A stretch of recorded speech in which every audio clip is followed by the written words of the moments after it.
তো আজি আমি কি কৰিম কি চাম আমি আইজো গিলা হা আমি চাম latent heat of vaporization latent heat of vaporization মানে কি কালি মই বুজাইছিলো latent heat of fusion আৰু এটা কি কৈছিলো latent heat of vaporization latent heat of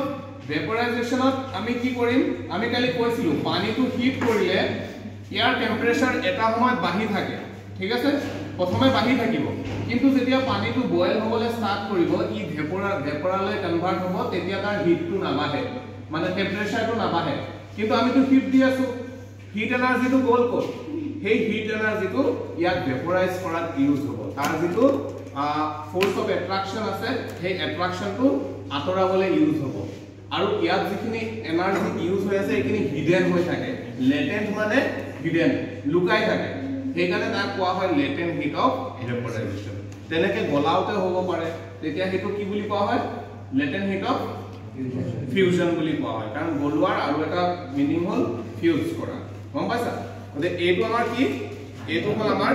thermometer basically ল্যাবৰেটৰীত use কৰা থাৰ্মোমিটাৰ ডিগ্ৰী সেলসিয়াছত আছে এটো ওচৰৰ পৰা দেখুৱাবা হা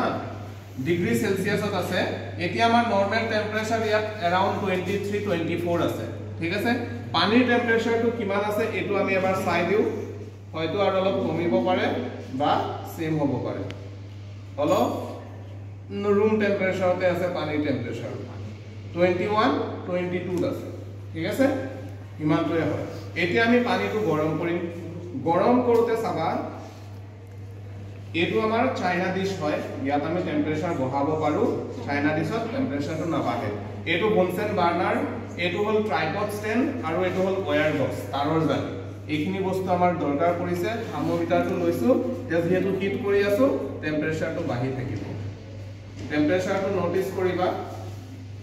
ঠিক আছে এই ৰঙা দাগডাল আছে যে এটো বাঢ়ি থাকিব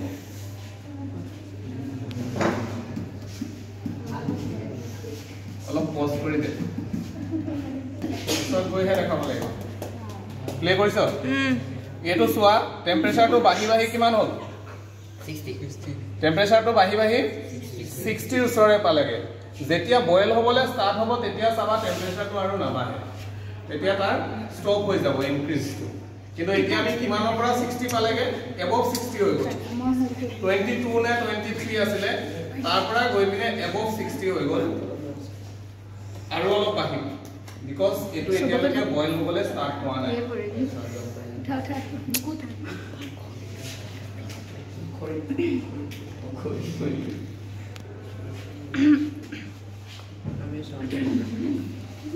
Stop. Stop বুলি কৈছে এতিয়া আমাৰ ইয়াত টেম্পাৰেচাৰটো কিমান হৈ আছে 94 95 it means 100 ৰ ওচৰে পাজৰে আৰু আমি দেখি আছো পানীটো বয়েল হ'বলৈ ষ্টাৰ্ট হৈছে আমাৰ ইয়াত বাঢ়িব পৰা ক্যাপাসিটি 110 লৈকে হৈ আছে কিন্তু এই পানীটো বয়েল হৈ থকালৈকে আৰু নাবাঢ়ে ইয়াত বয়েল হৈ আছে টেম্পাৰেচাৰটো আৰু নাবাঢ়ে সাবি ইয়াত হয় ম্যাক্সিমাম 100 লৈকে যাব পাৰে আৰু নহলে ইয়াতে ৰৈ দিব গতিকে এতিয়া যে টেম্পাৰেচাৰটো আমি এই হিটটো যে দি আছে এই হিট এনাৰ্জিটো ক'ত কিহত ইউজ হৈ আছে হিট এনাৰ্জিটো ক'ত ইউজ হৈ আছে এই পানীৰ যিখিনি পাৰ্টিকল আছে পাৰ্টিকল খিনিৰ মাজত যেটো ফোৰ্স অফ এট্ৰাকশন আছে এই ফোৰ্স অফ এট্ৰাকশনটো কি কৰি আছে ভাঙি আছে ব্ৰেক ডাউন কৰি আছে ওভাৰকাম কৰি পানীখিনি কিহলে কনভাৰ্ট কৰি আছে ভেপৰলে কনভাৰ্ট কৰি আছে আৰু সেই কাৰণে টেম্পাৰেচাৰটো এতিয়া ৰাইজ হোৱা নাই টেম্পাৰেচাৰটো ইয়াত ৰখি গৈছে 95 96 লৈকে বাঢ়ি 90 এবভ হৈ পিনে সোৱা টেম্পাৰেচাৰ আৰু বহা নাই এতিয়া মই যদি আধা ঘণ্টাও ধৰি ৰাখো এটো টেম্পাৰেচাৰ আৰু নাবাঢ়ে ইয়াত হৈ যাব গম পাইছা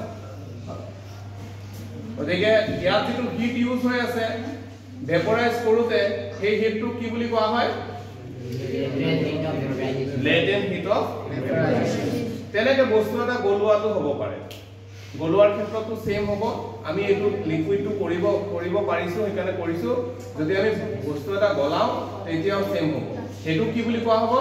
latent heat of fusion So this is the concept of latent heat of vaporization, and another one concept was about latent heat of diffusion. এতিয়া ধৰা কোনো এটা বস্তু বয়েল কৰোতে যদি আমাৰ বেছি টেম্পাৰেচাৰ ৰাইজ হয় তেতিয়া হলে হেতুৰ মিনিংটো কি হ'ব তাৰ মাজত ফোর্স অফ অ্যাট্রাকশনটো কম হ'ব নে বেছি হ'ব বেছি হ'ব এটা মেল্ট হওঁতে যদি টেম্পারেচার বেছি লৈকে উঠে মানে মেল্টিং পয়েন্ট বেছি লৈকে হয় তেতিয়া হলে তাৰ মাজত ফোর্স অফ অ্যাট্রাকশনটো বেছি নে কম ফোর্স অফ অ্যাট্রাকশনটো বেছি যিমান বেছি মেল্টিং পয়েন্ট হ'ব বয়লিং পয়েন্ট হ'ব ফোর্স অফ অ্যাট্রাকশনটো মানে বেছি হ'ব ইমানে বেছি তাত এনার্জিটো দৰকাৰ ঠিক আছে concept clear with activity clear নে মনত থাকিব যদি হ'ব স্টপ কৰ